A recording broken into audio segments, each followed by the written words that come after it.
Sabi nga nila, kahit dumaan man ang maraming pagsubok, kahit pilit ka mang itumba ng mga bagyo, kung mahal mo talagang isang tao, lalaban ka para sa kanya. At di mo siya isusuko kahit nahihirapan ka na, kahit sobrang sakit na. Kasi ganun ang pagmamahal. May kasamang sakripisyo para sa taong tunay na pinili ng puso mo.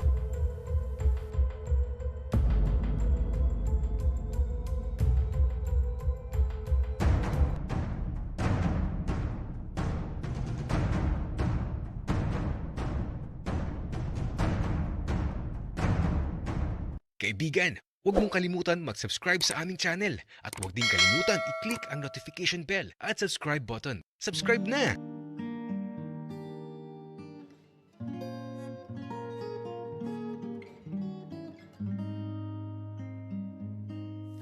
Nakakainis naman tong project ko. Di tuloy ako nakauwi sa lugar nila, Tito Berto. Baka sa susunod na lang talaga. Pero, bukod sa nakakainis na project, nakakainis din talaga tong kasama ni RJ. Miguel, tulungan na kita. Gusto mo? Okay lang ako. Kaya ko na to. Wika ko kay Romel. Naupo bigla sa tabi ko. Miguel, tutulungan na kita. Kasi wala na din naman akong gagawin.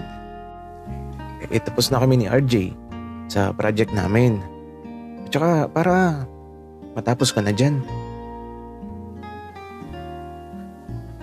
Pre, okay lang talaga ako. At saka kaya ko naman to. Matatapos na din naman ako. Wika ako. Kasi ang kulit ni Romel. Sige. Ikaw ang bahala, Miguel. Basta kapag kailangan mo ako andito lang ako. Sige, may iwan na kita. Wika ni Romel. Mabuti na lang at iniwan na ako. Kasi naman, nakakaabala talaga siya sa ginagawa ko. Kaya nung umalis siya, nagpatuloy na ako sa ginagawa ko. At sa sobrang busy ko sa ginagawa ko, di ko na namalayan ng paglipas ng mga oras. Nang mapatingin ako sa orasan, maghahating gabi na pala. Nakalimutan ko na din na mag-video call kay Tito Berto. Kaya ito, nag-chat ako kaagad. Kaya lang, hindi na siya online. Nag-chat na pala siya kanina ng ganito. Alam kong busy ka. Tapusin mo na yan. I love you. Good night. Napangiti na lang talaga ako sa chat ni Tito Berto. Kasi naman, ang sarap makabasa ng salitang I love you. Nahiga na lang din talaga ako kaagad at niyakap ko ang unan ko. At sana mapanaginipan ko si Tito Berto. Kahit sa panaginip lang, masaya na ako. At bago ko ipikit ang mga mata ko, napatingin ako sa kama ni RJ at katabi niya pala si Romel sa kama. At mukhang gising pa si Romel. Nakatalikod kasi siya at maliwanag sa bahagi ng mukha niya. Nagse-cellphone pa kasi siya. Kaya lang, maliwanag pa masyado sa silid. Buhay pa kasi ang ilaw. Kaya eto, bumangon ako ng marahan at pinatay ko kagad ang ilaw. Ang liwanag kasi masyado. At nang bumalik ako sa kama ko, ipinikit ko na ang mga mata ko. At sa paglipas ng mga sandali, di ko pa maramdaman ng antok. Kasi naman, nasa isip ko pa din yung project ko na hindi pa tapos. Yun talaga ang iniisip ko kaya di pa ako hinaantok. Paikot-ikot na nga ako sa kama ko. At sa paglipas pa ng mga sandali, parang may naririnig akong langit-ngit sa sahig. Parang may naglalakad. Kaya binuksan ko ng bahagya ang mga mata ko. At aba, nagulat ako nang may nahiga bigla sa tabi ko. Teka, sino ka? Ako to, si RJ. Dito muna ako. Ang sikip namin ni Romel dun sa kama ko eh. Pareho kasi kaming malaki. Tama si RJ. Mas maliit kasi ako kumpara sa kanilang dalawa. Istaki kasi ang mga katawan nila. Yung parang chubby tingnan, pero malaman. Ay nako, akala ko kung sino. Si RJ lang pala. Kaya ito, pinilit ko na ulit matulog. Hanggang sa dalawin na talaga ako ng antok. Isang gabi na naman ang nagdaan. At nang sumapit ang kinabukasan, Miguel, gising na. Tanghali na. Sa pagmulat ko ng mga mata ko, si Romel ang nakita ko na nakangiti sa akin. Kaya naman, bumangon ako kaagad. Anong oras na ba? 11:00 na, Miguel. Ginising na kita kasi tanghali na, tsaka di ka pa ata tapos sa project mo. Baka magahol ka sa oras. Ganun ba? Salamat sa pagising mo sa akin. Huwag ka mag-alala, matatapos ko na yun. Si RJ pala nasan? Isinama siya ni Aling Yoli. May pupuntahan daw kasi silang binyagan. Tara, kumain ka na, Miguel. Sabi na tayong magumagahan. Nagugutom na kasi ako kaya ginising na kita. Di kasi ako sanay na walang kasabay kumain. Bakit naman? Pero dapat masanay ka na, Romel. Miguel, ganito kasi yun. Pinalaki ako nila tatay at nanay na hindi pwedeng kumain na hindi magkakasabay. Dapat sabay-sabay palagi. Ganun ba? Sige, sasabihan kita, Romel. Yun oh. Tara na, kumain na tayo.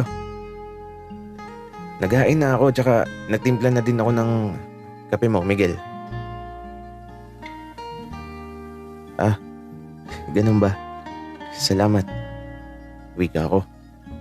At eto, iniwan na niya ako. Sumunod na lang daw ako sa kusina. Pero bago ako sumunod sa kanya, nag-chat muna ako kay Tito Berto na napakadami ng chat sa akin. Binabasa ko muna ang lahat bago ako lumabas sa silid. Kinikilig pa nga ako sa mga chat. Namimiss ko siya lalo sa mga chat niya sa akin ngayong umaga. Sabik na sabik daw si Tito Berto na mahalikan at mayakap ako. At matulog daw ulit nang nakahubo. Naku, ayoko na matulog ulit ng nakahubo. Kasi naman, isang linggo talaga akong nahirapan sa pagupo at paglalakad. Kasi naman, sugatan talaga ako nun. Kaya ito, nagtungo na ako sa kusina. Naghihintay na sa akin si Romel na ito. Pagkaupo ko, binigyan niya ako kaagad ng kape at aba, inaasikaso pa ako. Romel, ako na lang, kaya ko naman. Wika ko kasi naman, gusto pa niyang ipaglagay ako ng kanin at ulam sa plato ko. At ngumiti lang si Romel. Kaya naman, kumain na kami na magkasabay. At tahimik lang kaming dalawa. Di ako nagsasalita kasi kachat ko si Tito Berto. Miguel, mamaya ka na mag-chat. Di ka mabubusog sa kakachat mo. Sa halip na sumagot ako kay Romel, tiningnan ko lang siya at ipinagpatuloy ko ang pag-chat kay Tito Berto. Pakialam ba niya sa mga bagay na gusto kong gawin? Kaya ito, chat lang habang nakakain. Kaya lang, nagulat ako sa ginawa ni Romel. Kasi naman, naghubad siya bigla sa harapan ng hapagkainan. Makinis at maputi siya at matambok ang mga dibdib na medyo chubby. Mas maganda pa din ang katawan ni Tito Berto. Mas malaki yung dibdib nun.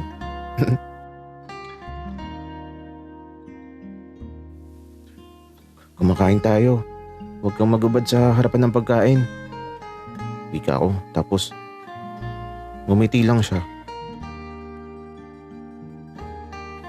Bakit? Di ka ba nasasarapan sa akin? Pagkain din naman ako na pwedeng tikman. Nakahain din sa iyong harapan, Miguel. Pas. Hindi kita type.